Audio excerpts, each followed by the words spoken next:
The Ashland Police Department is taking another look at that 3-year-old murder investigation, which so far has not yielded a single suspect. A new detective is being assigned to investigate the murder of David Grubbs. Newswatch 12's Justin Bork reports on the case and why police say new eyes could give them a slim chance for closure. David Grubbs' murder remains one of the most mystifying cases in the area and even across the country. In 2011, the year it happened, Ashland Police spent $70,000 worth of overtime investigating that, and a reward for more than $20,000 have resulted in very little. While police try to close that case, friends say they've all but given up on the idea of closure. A black grave marks David Grubbs' final resting place. For friends, it's a mere illusion of closure after a frustrating 3-year investigation. I have to be away from everything in order to deal with it. Grubbs was nearly decapitated while walking along the Bear Creek Greenway.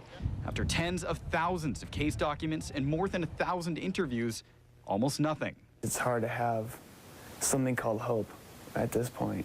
But now a bit of fresh perspective. The detective leading the investigation has been pulled by another project, so the department has assigned another veteran to the case. The new detective, Rick Spence, will spend the next few weeks reviewing it, word by word, inch by inch. Our expectation is that he will go back, and if there's anything that he thinks, if there's anybody he thinks needs to be re-interviewed, if there's any evidence he thinks need to be looked at, then he would talk to us about that. Among those leads, about 5 or 6 potential people of interest found about 2 years ago, one of whom is Christian De Laurentiis, a man convicted of a similar murder in Aloha a few months after Grubbs' death.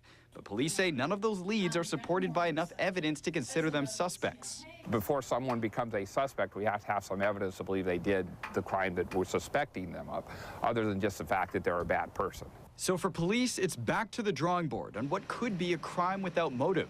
At least right now, it looks like it was probably a totally random act. And for friends, little choice but to let go of hope in favor of the few mementos and memories they can actually hold on to. I take this with me everywhere. It never leaves my side. It hasn't in 5 years. The new detective on this case actually met with Grubbs' mother today as a matter of introduction. Chief Holderness says he's been involved in this case from the beginning, but is expected to take 3 to 4 weeks to review everything yet again.